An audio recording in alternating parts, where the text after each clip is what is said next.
Hey, first up, he's the voice of the Vegas Golden Knights. Win or lose, take a listen. Blocked by Merrill, second chance, score! Yeah. Awesome. That was Score! his devil's call. Yeah. That was awesome. Inside T-Mobile Arena. Okay, last night, all right, fine. We may have lost against the New Jersey Devils. Boo. But guess what the good news is?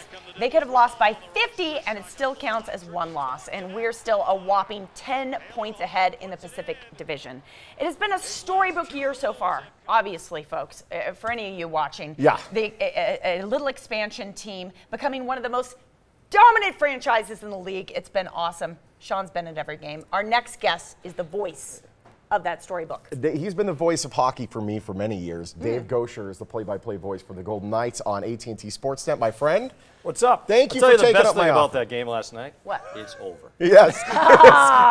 I'm looking forward to Friday. I was looking forward. So were you yelling in anger, or were you yelling in I frustration? I try to get chants going and something. I get obnoxious. I'm like, these guys from New Jersey can't even pump their own gas. Like, I'm the guy in 220 trying to get it couldn't work last night. Let's talk about your story. You were the voice of the Bruins, the radio voice of the Bruins for many years.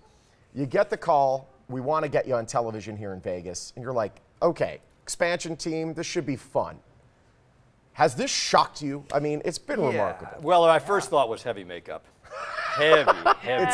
stinks. This is where makeup is the worst. Uncharted territory. Yeah. No, I think my first thought was, I thought, first off, it's a great opportunity, right? You know, I did radio for a long, long time, and I loved it, but this was an opportunity to do something altogether different and be part of one of the most unique situations you could imagine. You know, the first ever Major League sports team here in Vegas, and the first play-by-play announcer on TV for that team. So I think those are the things that kind of drew me to it.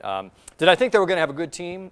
Yeah, I thought they would be competitive, but nobody saw this coming. You know, as you said, Jay, 10-point lead in the division and one of the best teams in the league. That's something altogether different. So yeah, you hope they would be successful, but nobody in their right mind saw this coming.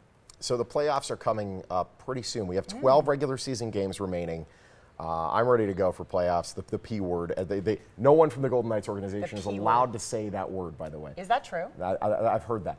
That said, you keep hearing there's a difference between regular season hockey and playoff hockey. Is there a difference? Oh yeah.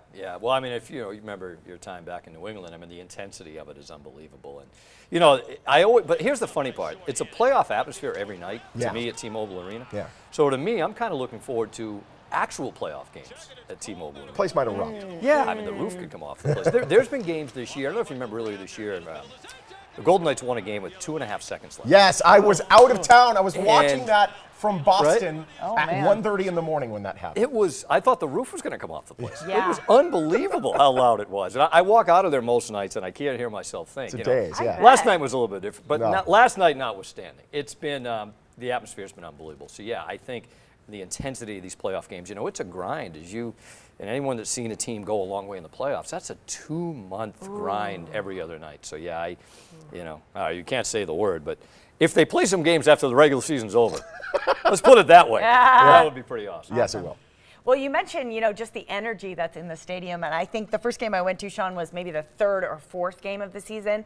And so it was still kind of, hockey was a little bit new to town, and I walked in, and the moment I walked into T-Mobile and I heard the crowd, I went, oh yes, Las Vegas is doing hockey. Like, it is so exciting. I mean, they make it so exciting. Tell me a little bit, like, where are you from and how did you learn this skill? Because I'm kind of, like, amazed at what you do. To make your argument, I can't do much else. Like, I'm really pretty limited. No, I'm from New England. I grew up in Rhode Island and went to Boston University, so back in God's country. And but I played hockey since I was 5 years old. Most kids in New England learn how to skate at some point. And, the Boston Bruins have been around forever and ever. You watched it on 38? Watched it on Fred Cusick. Channel 38 back home, listened to it on radio.